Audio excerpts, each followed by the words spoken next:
الرحمن الرحيم الحمد لله رب العالمين الرحمن الرحيم مالك يوم الدين إياك نعبد وإياك نستعين اهدنا الصراط المستقيم صراط الذين أنعمت عليهم غير المغضوب عليهم ولا الضالين آمين اللهم صل على سيدنا محمد وعلى آله وأصحابه ومن تبعه بإحسان إلى يوم الدين.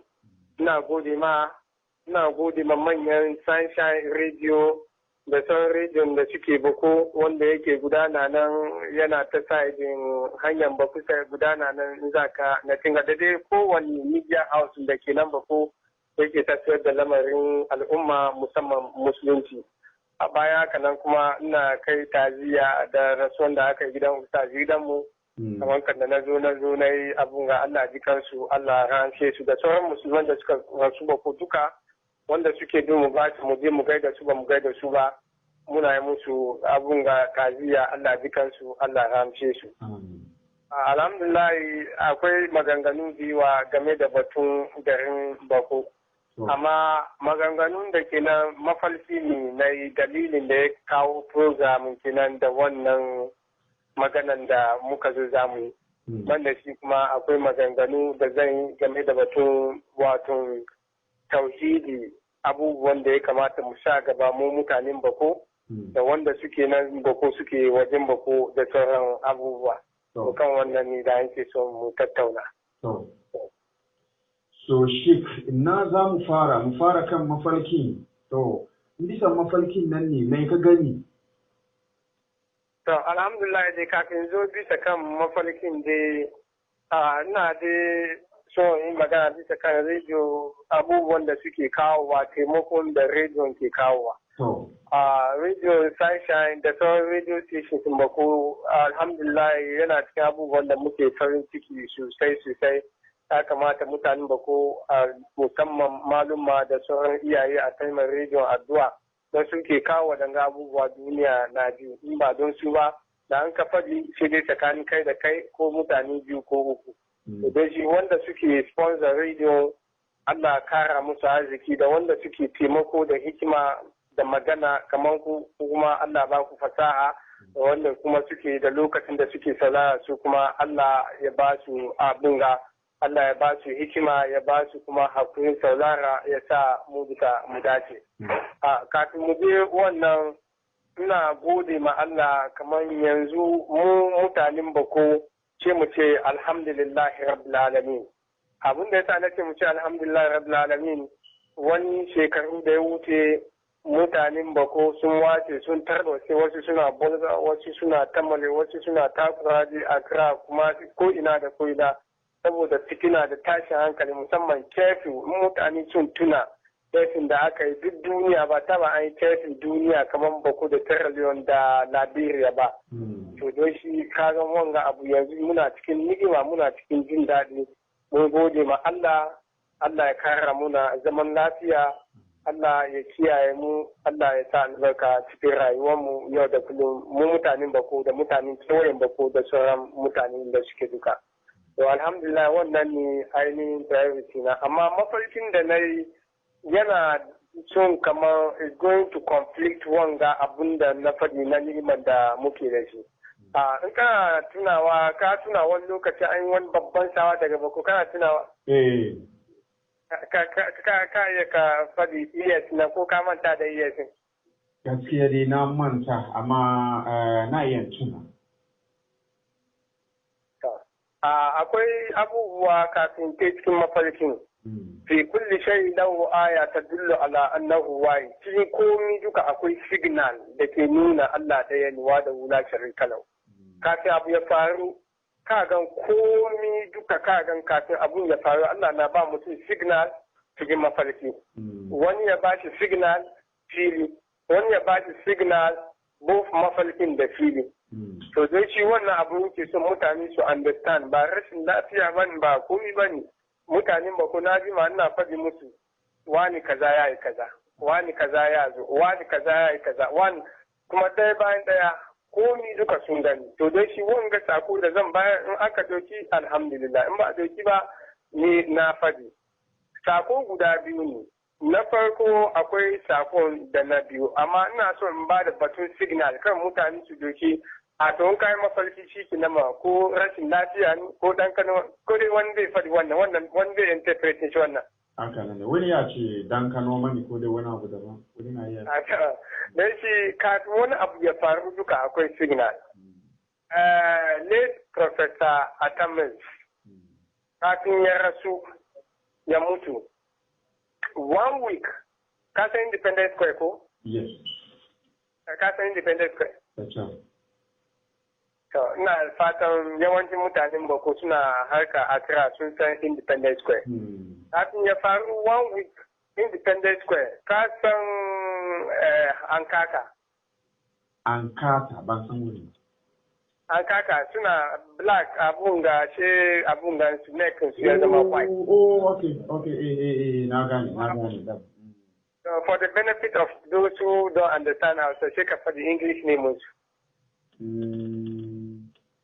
Ba hawk kenan ko a'a ba ko dai Ankaka. Hawk ni wanda ke kama shirwa. Yes. So Ankaka wanda yake da police uniform na. Yes. Kusa san shi ana kiran shi gang. Baki ne but yes. Ba white. Ankaka kenan gaskiya. So wannan Ankaka nan kafin ya rasu suka zo suka cika Independence Square. Da suka cika Independence Square sai suka doki abun ga wunse su kafadansu. Wingin wanda ya kama wingin wani ya kama wingin kaman kafadansu fufuken su. Okay.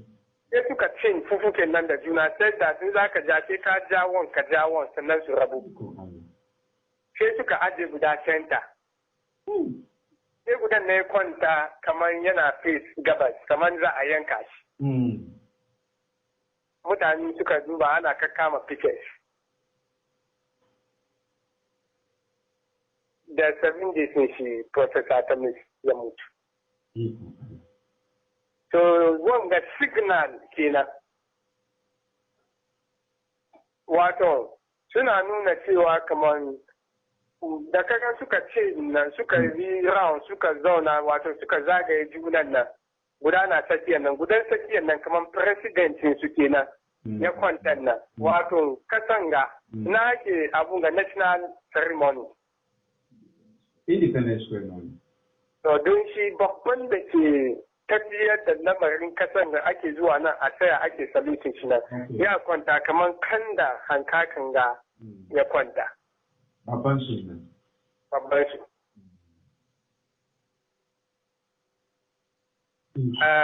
A bana so da sauran manyan maluman Bawku Allah ji kansu. Lokacin da malam so yake nan da raye kafin ya rasu yana da kyanwa, sai kyanwan ta gudu ta bayar gida. 3 days. Na 4 days kina shi ya rasu. Signal kina. To don shi kai kuma na san kana da related signals abubuwa da kenan kake za ka iya ka ba mutane. Sheik, ka san in baka zama spiritual ba, ya happen shi ke baka duke shi ya zama wani abu. That's very good. Kai in baka zama spiritualist ba, baka dukan shi wani abu. Amma yanzu ga ina kawo mindset ku nan bisa kan wannan so that ka iya ka gane kamar abun nan ga iya faru haka nan in ga ya faru haka nan in ga ya faru haka nan in ga ya faru haka to dai shi wani lokaci ai wani sawa daga Bawku har wani itace ya fashe wani dabba ya fito tun bayan sawan nan Bawku bai samu kanshi ba har kamar 10 years ana cikin tashi hankali to wadannan signal sun sai akwai mafarki kuma na nan wanda ya yana nan wanda bai daba ba yana nan alkur'ani ya tabbatar da mafarki wurare 3 cikin suratu Yusuf alayhi salatu wassalam suratu Safat alayhi salatu da suratu Fatih to don shi akwai mafalkayya kuma akwai mutanen da mafalkayyan su yake ci kamar yankan wuka alhamdulillah ni dinnan da yake maga in ka ji na ce na yi mafarki to ka tabbatar da mafarki na yi ba to ina jawo hankalin mutane ne kan maganan da zai nan su gane mafarki ba karamin abu ba ne. Ai ka duba Facebook wall na na yi wani mafarki kamar wani babban mutum ya rasu cikin country na amma ranar national celebration ko kamanta kamar last month na kurun kashin Facebook so still ya zama fresh mind. To don shi ranar da na yi mafarkin after mafarkin nan da 13 hours ce Sir John ya rasu. To kaga don shi hello?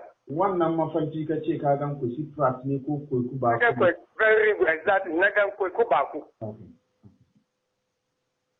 Thank you very much. Thank you very much. Allah sama da wannan mafarki kenan na gan ku Bawku na mai tambaya ya ce kamar za shi funeral ground. To kaga don shi saboda shi ne in ke kawo mahaifin mutane kan wannan. To don shi yanzu zan straight forward bisa kan mafarkin nan. Hello? Muna jinka. Okay. Na yi mafarki jiya kenan. Na yi mafarkin na kwanci shi na gan garin Bawku. Shi na kwanci shi ana nuna min garin nan. Ina cikin kwanci shi na gan garin nan na fashewa ta kasa. Sai dirty oil na fitowa cikin gari. Dirty oil. Kai ya kamata ka yi musu magana don akwai wata tsofuwa ko wani tsofo bai san dirty oil ba. Dirty oil dai kamar mayin da ya dauda. Mayin da dai aka yi su cikin injin ya zo ya dauda na wannan dai ne dirty oil. Okay, if I'm not mistaken, kamar manika ai ba kan da za a yi tsofaffi mu suna taya manika. Ana yi shi manika ko ba a yi shi? Ana yi shi manika. Wannan mai kenan ko? Wannan. Sometimes ma wajen manikan kagan kamar ya zube ko dai ba shi nan ba. Mai zube dauda baki ne aka. Yana yi kamar kota. To haka nan na yi mafarkin shi man na zuwa, shi na zuwa kamar ruwan dauda kamar yana zuwa haka nan har yanzu ci garin duka ba gida ko guda. Inna lillahi wa inna ilaihi raji'un. Inna lillahi wa inna ilaihi raji'un. Inna lillahi wa inna ilaihi raji'un. Sai na ga mutanen Bawku suka sa kayan asantawa black and red.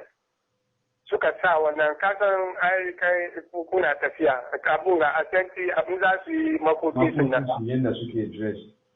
Sai suka mutanen Bawku duka baki daya suka yi wannan shiga ƙarfin nan suka je suna iyo cikin wannan abun nan da ke oyan. Tsakanina da Allah mafarkin da na yi da Bawku kenan. To haƙƙina ne in fadi amma ya jima akwai mafarkai yadda ake fadi mini guda biyu in fadi ma mutanen gari na taushe ban fadi. An fadi ni ce na taushe. Na yi mafarkin hajiyoyi guda uku. Hajiyoyi guda uku suka ce in fadi ma mutanen Bawku baki daya amma sun mutu. Kamar sun hajiyoyi nan sun mutu. Sun mutu amma for security reason bai kamata ka kira sunan wani ba. In dai kana wa'azi bai kamata ka kira sunan wannan hajiya kaza wannan karan kai haka nan baka abun gaba. To dai ci waɗannan hajiyoyi akwai inda dai kamata ka kira sunan wani wanda ne a rayu. Kuma akwai inda kuma ya kamata ka boye sunan. Hajiyoyin guda uku suka ce in faɗi ma mutanen Bawku daga manya zuwa kanana. Bakake zuwa falare. Yara zuwa kwarkwata. Tsofaffi zuwa wa samari duk wani halittar da yake da kudan adam duka har da aljanninsu sun faɗi musu annabi Muhammad sallallahu alaihi wa alihi wa sallam ne gaskiya ne kuma gaskiya ne as-sadiqul masduq don shi in dai abubuwan da ke tafiya ba ko ne to su yi kokarin mala'ikan mutuwa zai kabirar su tafiya kafin da suka zanto. I repeat it again. In ka sai kai ka diagnose magana. Wai manyan Bawku da kananan da kowa kurkwatan Bawku har da aljannun Bawku. Annabi Muhammad sallallahu alaihi wa alihi wa sallam annabi Muhammad annabi musulunci baki daya. Wanda baban shi Sayyidi Abdullah man shi Sayyida Amina da Allah tabbata gare shi wanda aka haife shi Makka ya koma rayuwar shi Madina ya yi rayuwa shekara 66 aka aiko shi da Alkur'ani annabi Muhammad sallallahu alaihi wasallam wai a faɗi ma mutanen Bawku kamar ne gaskiya ne abin da ya faɗi sun je sun tada wannan abu to don shi duk wanda ke so rayuwar shi cikin bako ya zo ya tabbatar da abin da Annabi Muhammad sallallahu alaihi wasallam yake so ya gan na kirki ne wa man ya'mal miskala zarra khairan yarahu wa man ya'mal miskala zarra khairan yarahu. Masu hanyoyin sakon da suke bani su kan negative suke ba su same shi kan da suke so ba. Allah ji tausayin su. Suna ba da mutanen baku baki ɗaya wani da aljanun baku wani. Wallahi, tallahi, billahi lazi la ilaha illa huwa alhayyul qayyum la yamut. Abunda Annabi Muhammad sallallahu alaihi wasallam yake faɗi ko na miskala zarra ba wanda ya tura mace gani ba. Amma wanda yake karya ne ya ci gaba da abin da yake yi. Amma in dai ka ce karya ne to ranar da mala'ikan mutuwa ya zo zai karbi ranka ko zai karbi ranki ko zai karbi ranku ko zai karbi ranta ko zai karbi ranki ko zai karbi ran kowa da komi me shi ya nuna isa ya ce bai mutuwa. Iciya tau an aukara an kana ta na ta yi. So biyu suke bani wannan sako. Na danne. To wanga abun da na ganin nan ne ya sa na gama da shi zan ba da wannan sako. Akwai wani hello? Shi ba na gunta baki. Hello? Ga adawan kuma, hello? To, muna ji. Akwai wani yaro ana kiran shi Adamu MUIMUI. Ka san shi?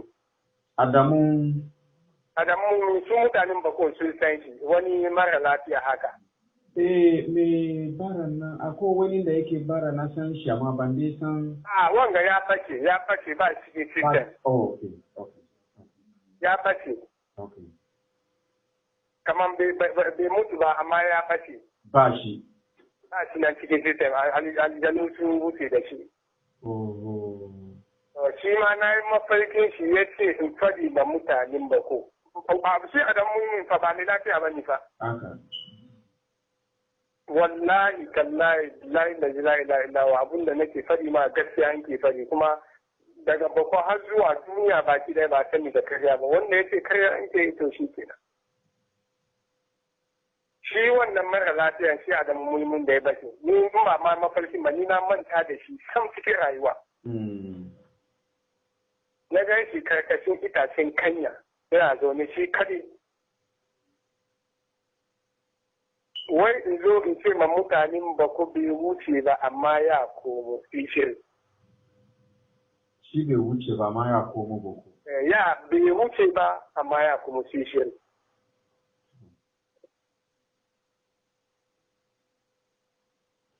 So da mutanen shi an san kamar ya bace ko dai yanzu aka ga ya aka yi an ko dai ana duban ya rasu ne.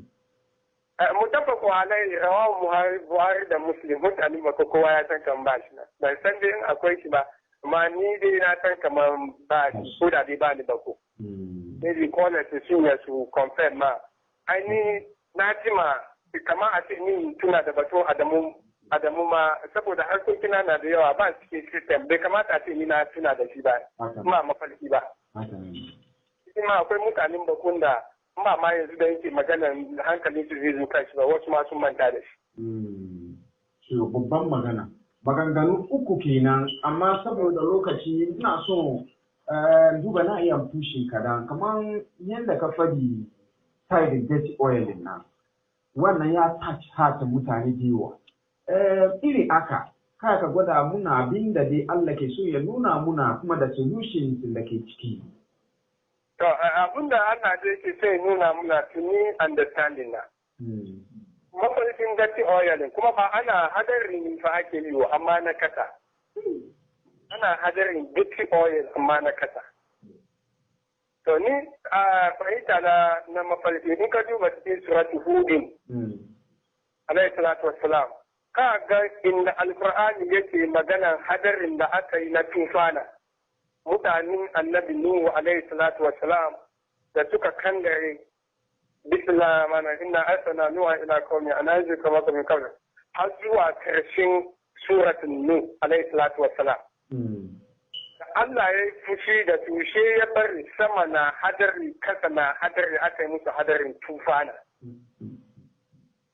to dai shi in ka dauki wannan ayar suratul hud alayhi salatu wassalam yana nuna akwai wani abun da ke tafiya cikin garin da Allah da kanshi ya yi fushi shi yasa wannan abu ya faru don saboda in ka relate kaga kamar yana doka wannan wadanda nasu ruwa ne ruwa aka yi daga sama na ruwa kasa na ruwa ruwan ya hallaka su ruwan tufana har akwai wata hankaka har yau hankaka ma ana ce tana cikin tafiya cikin ruwa albata sai ranar ta alkiyama za ta kai da ta kai kamar kada wasu maluma ke maga to don sai ka ɗauki wannan aya ka relate shi kaga akwai wani fushi da wani azaban da yake zuwa wa kazalika akhadhu rabbika idza akhadha al-qura wa hiya zalima inna akhadahu alimun shadid inna fi dhalika la-aya wa kazalika haka ubangiji akhadha rabbika idza akhadha al-qura wa kazalika akhadhu rabbika idza akhadha al-qura hakan Allah ya niyya zai kama kasa ko kasashe na duniya ko gari guda ko alkarya ko kauye ko wani town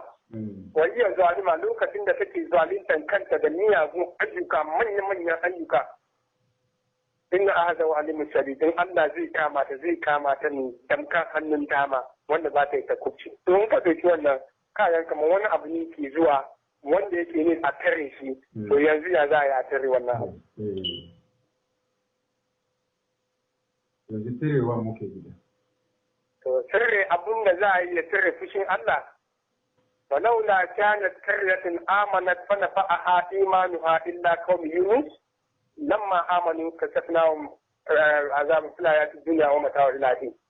lokacin da annabi Yunus alaihi salatu wasalam ya yi fushi ya bar mutane yake shi a cikin kwale-kwale har abun da kifi ta haɗe shi bayan da ya fushi shi mutane suka ce kai wanga fa ba an naɗe nisa kamar kan yake muku wa'azin ga haka yi wa'azi to sun san kamar mai gaskiya ne su kuma sun san kamar ba su kan hanya sai suka yi mitin unanimously su duka baki ɗaya garin da aka yi mitin aka kare sai aka ce ya za a yi sai suka tuna ya taba yaya musu batun istifari banda istifari kuma abun da suke kai kuma suka bar wannan abu in zina suke aka wahi gari kamar 80-90% suka bar zina in sata ne aka 80-90% suka bar sata maita ne 80-90% suka bar maita in shan giya ne 80-90% suka bar in kashe mutane suka bar kasafnahum fil hayati duniya Allah ya yayi wannan azaban sai Allah ya bar mala'ika da ya ce kumomin da azaba tun da sun iya sun tuba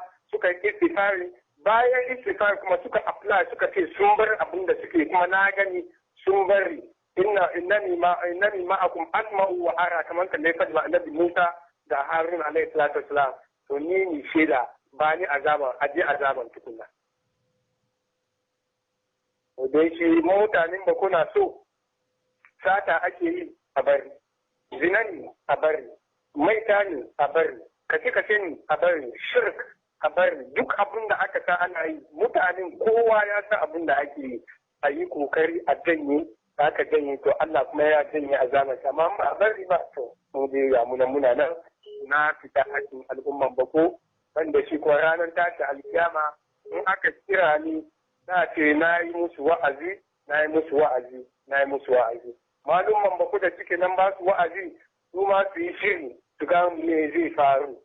Akwai mala'ika jibril da aka aiko shi hallaka da wasu mutane sai ga wani bawan Allah sai zai hallaka mutane ba tare da bawa sai Allah ya ce yanzu nan in yana son a karbi lansisin aikin shi from the office of the president ya yi kokari kar ya kashe mutum ya kashe mutumin nan sai sannan ya kashe sauran mutane ya hallakar da su saboda shi ya sani amma sai sun yi musu wa'azi saboda tsoro saboda ko wani abu saboda wani dalili to malumman da ke bako da masu fadin da ke bako da wane ne in ka fadi ka fadi abin da ke nan za a yi duka da kai mutane bisa kan siratul mustaqim aikin da ya kamata mu yi kenan ni na idar da sakona kamar kan da hajjoji suka fadi abin da ke cikin kabari annabi sallallahu alaihi wasallam ya fadi yayi kama annabi sallallahu alaihi wasallam na tsiri gaban mala'ikun nan ne ya doki bidiyo kamera yana duba ba abin da ya sarrafa shi nan in kun ce karya ne in gaskiya ne to shi kenan wa man ya'mal mithqala zarra khayran yara wa man ya'mal mithqala zarra sharran yara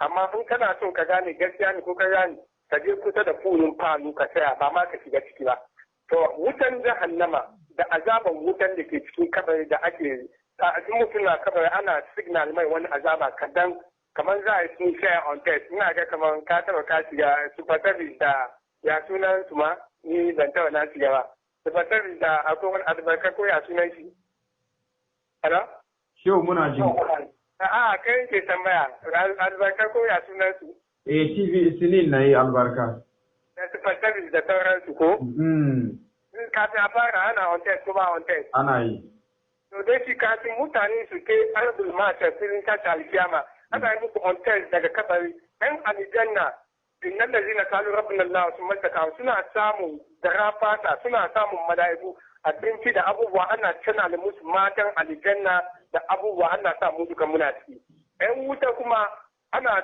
cana da musu jahannama tun suna cikin kabari ba wai sai sun abun da ba don shi wannan ne hajjoyin bakun da na gani su uku suke ba da labari in yayi wanda ke so za su yan kanshi duk wani abun da yake da shi duka nan negative abun banza ya yi kokari ya aje kafin ya zo za a kai shi a doki hanyar hospital da tafin hospital kenan ko zuwa sagabo da hanyar biyar nan za a kai shi me shi aje duk wani abun da yake daga yau da na bada sako har ranar da zai shiga kabari in kuma ya ce zai ajewa in mala'ika mutuwa ya zo ya ce zai dafa ka jiran shi ba a gani tankan signals da ka gani nan akwai waɗansu abubuwan da ake yi ya ce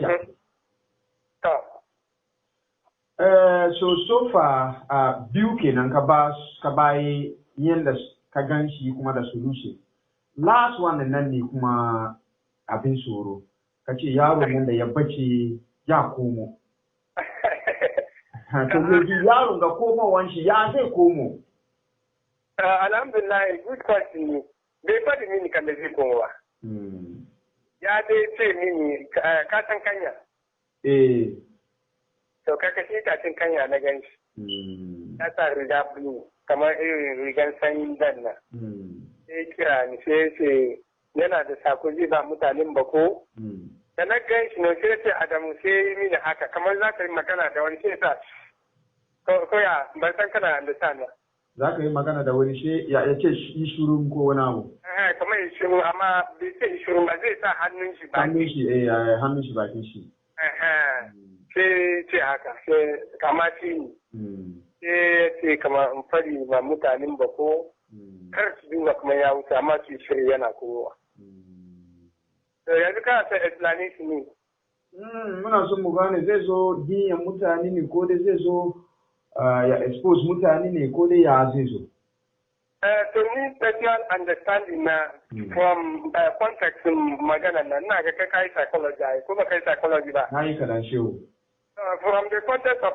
magana na kai da kake ganin negative ni da zai zo na ko positive to ni to my understanding ya ce a jira su yana zuwa zai zo kama ana zai zo ya expose mutane negative that's very good because tun da ya ce kamar kar su duba kamar ya wuce it means that ya ce yana mai kira shiri ko dai haka nan so it is needed to my personal understanding kayan wangan na mafarki ne amma yana dukan wani batun hankali to my personal understanding kuma haka nan kamar zai zo na ya zo in a different form not necessarily shi Adamu na okay ba ta kana understand ba na understand fa ya iya zo ya zama wani yaro ko wani na mace ko wani tsofo ko wani abu haka ya zo da wasu mamakai a cikin garin yana tarwatar da ko yana nuna mutane ko yana faɗi abubuwan da mutane ke wanda ba shi kan hanya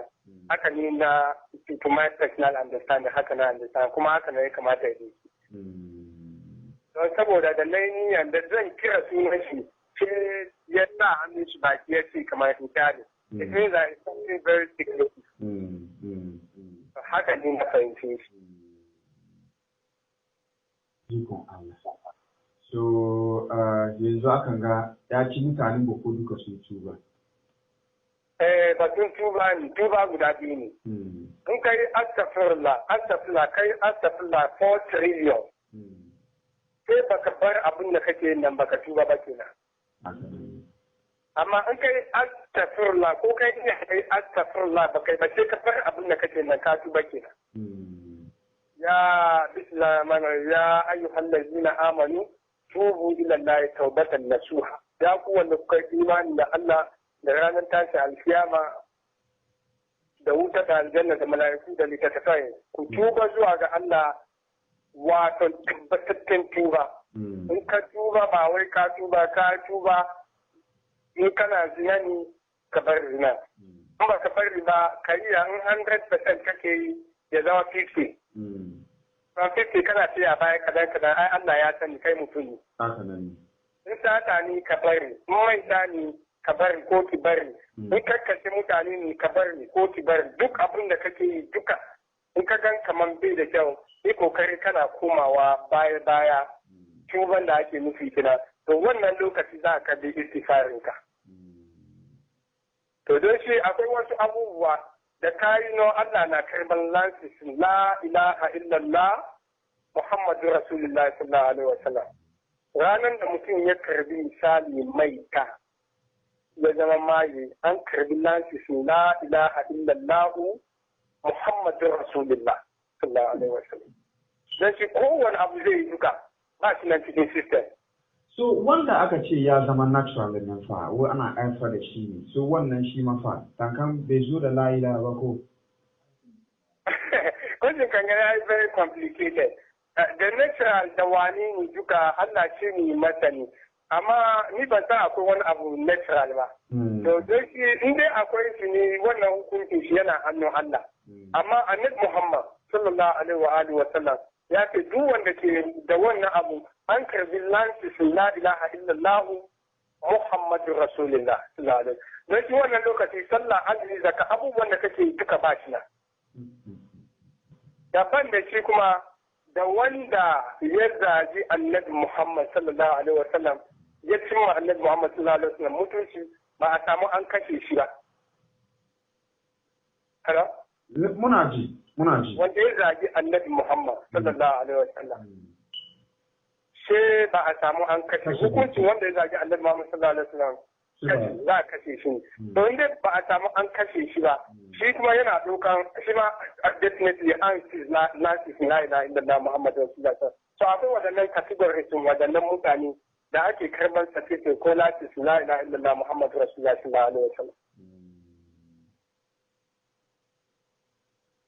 To dai ya kamata a yi tuba zuwa ga Allah na kan kowane hali. Wani kwanakin baya ba ko zuwa Zabila hanyar nan ba ka iya kabishe da aka haji manyan polisai aka yi wani gazas da menin da wasu abubuwa. Gaskiya ne. Ko ba haka nan ba ne? Gaskiya ne. Yanzu haka cikin bako talaka zai iya aure talaka sai dai sai yana zinawo har lokacin da aka gaji da shi sannan. Komi duka ya yi hai za a aure sai kai kamar kana yi. Ba tausayi mutum na nan yunwa na jin shi ko yana neman wani abu ba mai tausayin da zai iya taimaka mai. Don shi ba garin da muka ganin nan ba ne kar ka manta. Tsohon kankamore. Albarkar Allah da daraja Allah ya kara bisa kai. Ranar da Ustaz ya rasu. Ka tambayi mutanen bako duka da shi da wani fulanin mali sai ce kamar to sai yana kuka kan kamar gudan nan wanda ke nan sannan wangan nan yana kuka har babban mutum kamar yana kuka haka wai wani kwalba Ustaz ke rike da shi amma ya ga kwalban nan kamar ya fashe to sai da Ustaz ya rasu shi kenan kwalban nan ya bude sai da shi da wani malamin mali. To dai in ka duba mutane iyayenmu na bako daga sarakunan nan zuwa maluma zuwa masu kuɗi sun mai banki zuwa sarakuna wanda na ba sagabo na ba wane ne zuwa manyan maluma su kamar su malam sofo ga sunan manyan maluman da ke cikin gari zuwa masu business da mata manya ta gan kamar rayuwarsu haka duk fikin nan aka kawo su yanzu ka kamar ba cikin bakon nan kenan ake nan ba. Rayuwar ya kai. Don shi wani ke tuhuma na kamar na zo ba ku ban wuce 1 hour 2 hours na tafiya na ce to ba bakon da na sani ba ne dole wasu mutane daban na zo ke gani. Don shi in aka sake mu ma ce mu sake. Don shi Allah shirya da mu duka Allah sa mu cika da imani amma karshen magana. na yi ma rantsuwa da Allah wanda ran Annabi Muhammad sallallahu alaihi wasallam ke hannun shi da ran halitta wallahi duk wanda ke duban kamar in ya mutu ya kare gina wallahi makaraci an karya in ke yi karin ajiye fonin nan wani abu ya zai taka ni mutu zan mutu kuma mutu a duk wasa wallahi sun matallahi billahi la ilaha illa wa ni da yake ma magana na yi mafalkin aljanna na yi mafalkin wuta don shi na gan bin duka kan da suke wallahi sun matallahi kowa duka ya shiga cikin hankali shi abinda annabi Muhammad sallallahu alaihi wasallam ya faɗi wallahi sun matallahi shi kada zaka ka gani duk wani wanda yake wani abu daban za shi ya gani ko yana gan kamar in ya mutu ya zama kasa kamar kan da kafiran maka da sauran kafiran duniya da mushrikai ke faɗi wallahi su matala yana maka shi karya ne kowa ya yi garkuwa ya san kan da zai yi ya ranar da zai mutu ya je ya gamu da Allah wannan rana fountain bai aiki kudi bai faɗi da major trading currency shine istighfar la ilaha illallah da salatu annabi da aikin kirkin da kai to dai shi baka gane bukin aiki kake shi ranar da ka mutu wanda kuma yake mugun aiki ya ci gaba da mugun aiki bai ganewa shi ranar da ya mutu to dai shi in kuna son ku gani ku duba mutanen da suka yi mugu cikin rayuwa duka da bako da wajen bako duka a duba karshen ne shi ya kare wa ku biya dadirin lazina kawmin lazina zalamu walhamdulillahi rabbil alamin gadon bayan shi muke karyawa kunyatar da shi duniya da lahira don shi jama'a mu ji tsoron Allah aikin kirkin da aka bar muna iyayenmu da suka bar muna bako ya zama bako hal muka zo muka samu manya suna magana cikin gwamnati waje da kasa da ko ina duka ga muna mu kuma muka zo duniya su BBC CNN duniya duka ana jin mu ga wasu kuma wanda suke da wani matsayi cikin bako suna wani wuri to wallahi su matala albarka ne aka bar muna muke cin amfani yanzu wani zamba za mu yi ma yaran mu da jikokin mu ba mu bar su kuma su zama wannan abu ba mu yi musu adalci ba iyayen mu sai muna adalci mun zama abin da muka zama duniya ana takama da mu to yanzu mu ne za mu bar ma next generation wani legacy wani abu wani kaya wani abubuwa za mu bar musu su kuma a gani in ka fito ba ku ana alfahari da kai ka zama abu amma ko ina da ko ina duka bai kamata garinmu ya zama garin da ya kamata ga su amini gafara ga su na brango ga su bolga ga su zabila da muke zagi ko da ana siya mutum da kuma in ya je da ku in ya kai zabila lura ya sha ma shi ya sa hancin shi amma yanzu mutum ba kuna Allah ya samu zabila bai samu ba mu tambayin kanmu me ke faruwa garu ta baya wanda ma ana yi a kai 4 months 5 months 10 years wani bai sai ya mutumin ba kuna sai samun fili ya zauna garbe sa nesa mu yi ma kan mu adalci mu yi ma yaran mu adalci mu yi ma jikokin mu da next generation adalci kirkin da aka bar muna nan mu komo da shi kayan mu kenan duk wanda ke duhur da na baki kai ba garin musulunci kamar bako ne 2006 har yau ba garin da ke record musulunci kamar bako ba ne za ka yi yawo cikin garin nan duka full a yan Christian guda. Sai dai ka je ta baya da wasu wurare sannan ka iya ka samu wani Kirista. Amma gidan da na Christian ne shi ya zauna ya yi shi yana da sada. To me yasa yanzu ya zama garin mushrikanci ya zama wani garin lalaci ya zama garin da ba wani abu ke na muke. Don shi mun niyya mu bi lahira bismillah mu yi niyya mun kuma ba mu yi niyya ba na fita haki ranar tashi alkiyama Sham-una lokacin da na kawo ka na baka matsayi duniya na jinka garin ka me kace Allah kai ni shaida na malaika jibril ni shaida na annabi sallallahu alaihi wasallam shaida na shine radio da presenter radio shaida na modibo yakimu shaida na da sauran mutanen bako da aljannin bako da kowa da koyi duka jisiya da kulliya su ne shaida na isar ba wani magana da zan faɗi fa bi ayi hadisi ba da wuni nuna wa ayi ridawa na alhamdulillah rabbil alamin Allah saka mu Sunshine Radio albarka Bawku Radio Station Allah saka musu albarka da region da ke hanyar Bawku ku duka Allah saka muku Allah sa mu ji ga aiki da shi kafin gobe a samu imani ya zo cikin Bawku ba da lafiya da sallah ba yawan azumi ba yawan sallah ba yawan sallah da azumi in kana son kamar ka gane ba haji ake so ba